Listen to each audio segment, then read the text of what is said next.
প্রিয় স্নেহের ফোর্থ সেমিস্টারের ছাত্রছাত্রীরা, আজকে আমি যে বিষয় নিয়ে আলোচনা করব সেটি হচ্ছে তোমাদের এইসি যে বেঙ্গলি রয়েছে, এইসি ফোর বেঙ্গলি। এই বেঙ্গলি থেকে আমি তোমাদের আজকে একটি মক টেস্ট পেপার নিয়ে আলোচনা করব।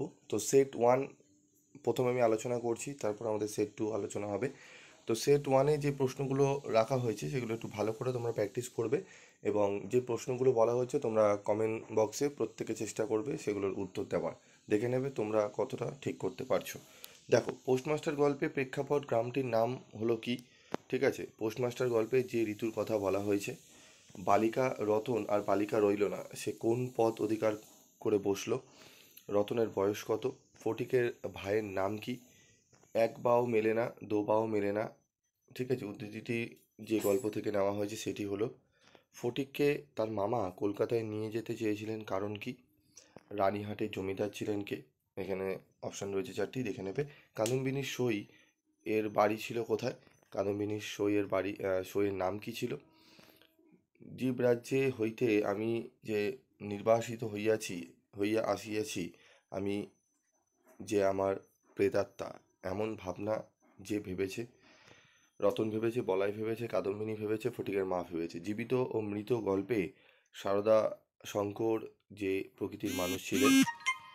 বলাই গল্পে বলাইয়ের প্রীতি মূলত কেমন ছিল? ঠিক আছে, বলাই শৈশব থেকেই মাতৃহারা, পিতৃহারা, গৃহহারা, স্বজনহারা। বলাই যে গাছের ছবি চেয়ে পাঠিয়েছিল, পলাশ, গোলাপ, শিমুল, করবী। চিত্তজেতা ভয়শূন্য, নৈবেদ্য কাব্যগ্রন্থের কত সংখ্যক কবিতা। জাতিপ্রেম ছুটে চলেছে যার সন্ধানে, কার সন্ধানে ছুটে চলেছে। ক্ষমা যেখানে ক্ষীণ দুর্বলতা, সেখানে যা হতে হবে। তুচ্ছ আছাড় বিচারকে যার সঙ্গে তুলনা করা হয়েছে। স্নেহে যাহা রসসিক্ত, সন্তোষে শীতল ছিল তাহা ভারতে। ঠিক আছে, দেখে নেবে। তারপর রয়েছে বৈরাগ্য সাধনে কবির মুক্তি নয়, মুক্তি কিসে তাহলে? কবির মোহ জ্বলে উঠবে যে রূপে।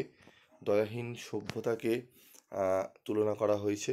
নৈবেদ্যের 65 সংখ্যক কবিতা অনুসারে স্বার্থ যত পূর্ণ হতো তত তার যেটি বেড়ে ওঠে।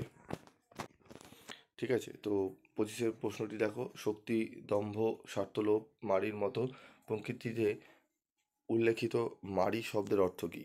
এখানে টোটাল 25টি প্রশ্ন সেট করা রয়েছে, তোমাদের 25টি প্রশ্নই করতে হবে, তোমরা জানো 2 মার্কস করে 50 নম্বরের পরীক্ষা হবে।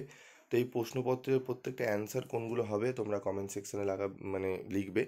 যদি 25-এর হয় এ, তো 25 এ লিখবে। 1-এর যদি হয় এ, বি, সি, ডি, যেটাই হবে তোমরা 1A, 1B, 1C এরকম করে লিখে তোমরা যেরকম পারবে তোমরা পাঠাও। দেখে নাও তোমরা কতটা ঠিক করতে পারছো।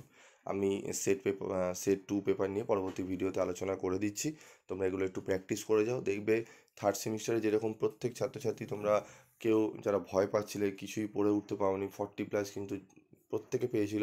এবার আমি বলছি গ্যারেন্টি সহকারে, তোমরা যদি পিপি স্টাডি ক্লাসের নোটস এবং ক্লাসগুলো ফলো করে যাও, একদম 40+ তোমরা পাবেই পাবে। ঠিক আছে, অনেকেই 50 পেয়েছিল।